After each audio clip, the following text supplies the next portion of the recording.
안녕하세요. 저는 며칠 전 아내에게 발로 걷어 차이며 이혼 요구를 받는 유부남입니다. 그런데 억울하기도 하고 아니면 아내의 반응이 당연한 것 같기도 하고 답답한 마음에 욕을 왕창 먹을 각오로 사연을 보내봅니다. 제 이야기를 듣고 많은 조언 부탁드립니다. 아내와는 나이 차가 무려 8살 차이 납니다. 그래서 주변에서는 많이들 부러워했습니다. 물론 저 역시도 이쁘고 어린 아내이기에 너무 좋지만 때로는 무언가 공감할 수 없고 너무 어리고 해맑기만 한 철 없는 여동생 같기도 하였습니다. 그런 아내를 화나게 만드는 단 한 가지가 있습니다. 그것은 장모님이다. 장모님은 아내의 생모는 아닙니다.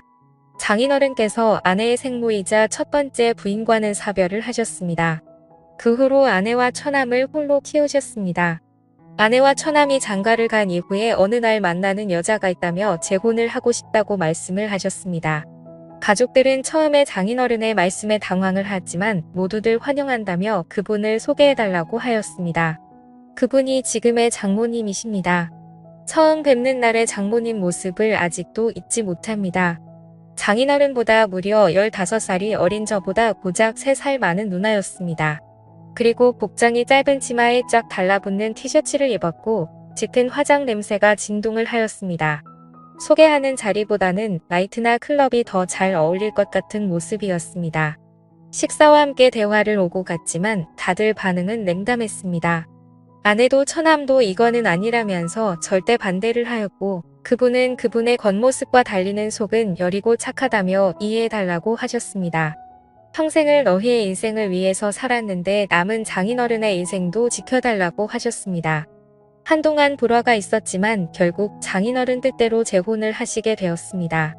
너무나 어린 새엄마 새장모님에 대한 호칭도 부자연스럽고 어색했지만 그래도 장인어른이 행복해 하셨기에 모두들 노력하였습니다.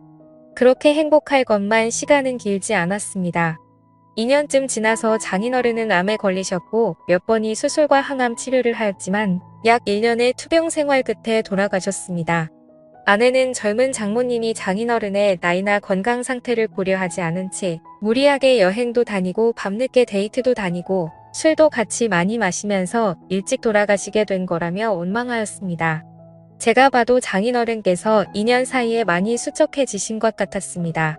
그러니 아내는 더욱 장모님을 원망하였고 장인어른이 계실 때에도 가족들과 장모님 사이에는 분명 안 보이는 벽이 있었습니다.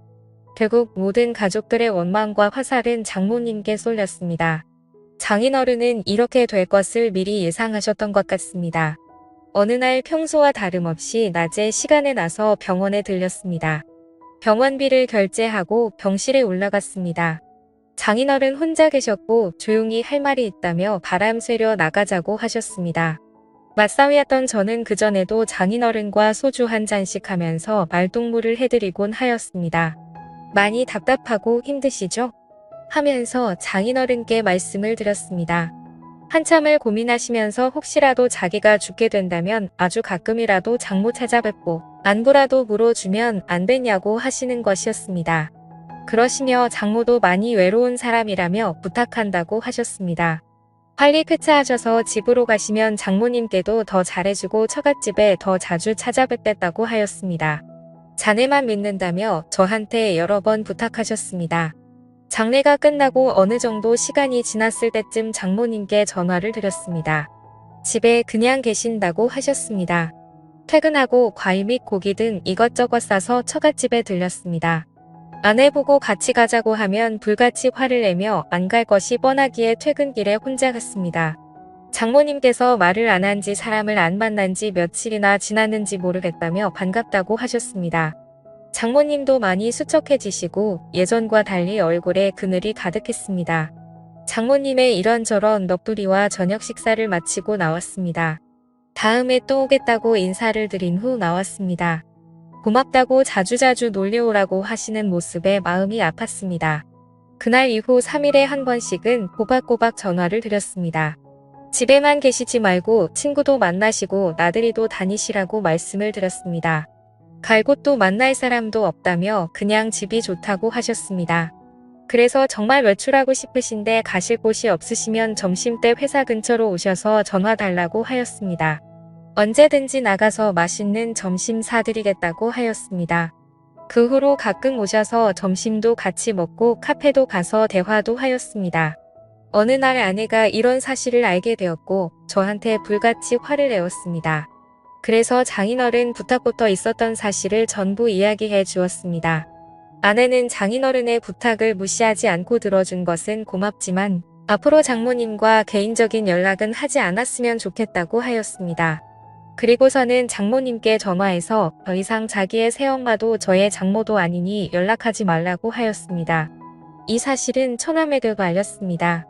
처남도 아내에게 그 정도까지는 할 필요 있냐며 심한 거 아니냐고 하였지만 아내는 확고했습니다. 그렇게 한두 달 지났을 때 장모님께 연락이 왔습니다. 그래도 가끔은 제가 연락을 줄 거라고 생각했는데 한 번도 안 와서 서운했다며 시간 될 때 처가 집에 놀려 오라는 것이었습니다. 집에 이것저것 고장나고 교체해야 될 것은 많은데 할 줄도 모른다며 도와달라는 것이었습니다. 그래서 이번 주말에 한번 찾아뵙겠다고 말씀을 드렸습니다. 아내에게는 주말에 회사 상무님들이랑 골프 약속이 있다고 거짓말을 하고 처가 집으로 갔습니다. 장모님께는 반갑게 맞이해 주셨습니다. 수도 전부 벽지 보수, 문고리 등등 수리 및 교체를 하였습니다. 그 집도 아내가 어릴 때부터 살던 집이다 보니 이래저래 오래돼서 고장난 것들이 많았습니다. 점심때가 훌쩍 지나서야 모든 것이 끝났고 늦은 점심을 먹게 되었습니다. 장모님께서는 고생 많았다며 맛있는 음식과 막걸리를 주셨습니다. 한 잔 두 잔 주시는 대로 마시다 보니 조금 취하게 되었고 소파에 쉬다가 잠이 들었습니다.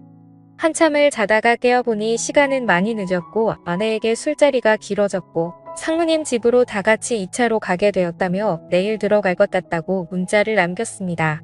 그러고는 다시 거실 소파에서 잠을 잤습니다. 잠을 자고 있는데 무언가 소리가 들렸고 장모님 혼자서 술을 드시고 계셨습니다.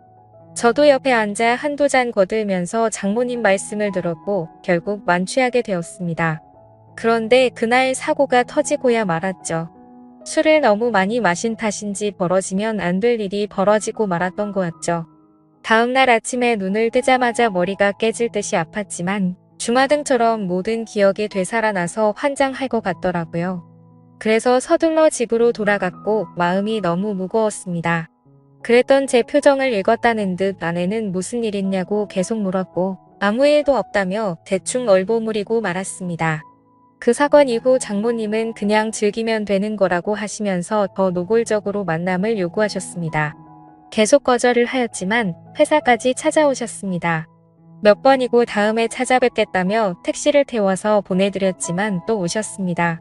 결국 장모님의 성화에 모시겨 가끔씩 장모님 댁을 가게 되었고 그렇게 몰래 만남을 가지게 되었습니다. 하지만 꼬리가 길면 잡히듯 아내가 어떻게 알았는지 모르겠지만 어찌됐든 모든 사실을 다 알게 되었던 거죠. 아내는 제가 처가 집에 있을 때 벌컥 들어왔고 장모와 머리채를 잡고 싸웠습니다. 제가 힘겹게 그 둘을 띄워놓고 아내를 차에 태워서 저희 집으로 왔습니다. 오는 길에 장모와 아내는 전화로 싸웠고 그 와중에 장모의 이야기를 듣게 되었습니다. 아내의 태도가 너무 마음에 안 들어서 일부러 꼬신 거라며 약 올리더라고요. 그러더니 아내 보고 남편 관리나 잘하라는 것이었습니다. 그렇게 집에 오자마자 아내는 제게 온갖 욕을 하면서 이혼하자며 집에서 나가라고 하였습니다. 그렇게 집에서 쫓겨나서 회사 근처 고시원에서 생활한 지 2주 되었습니다.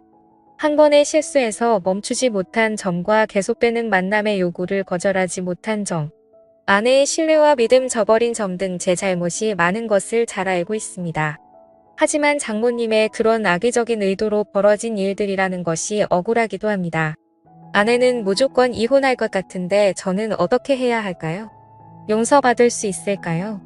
오늘의 사연은 여기까지입니다. 구독과 좋아요 알림 설정 부탁드립니다.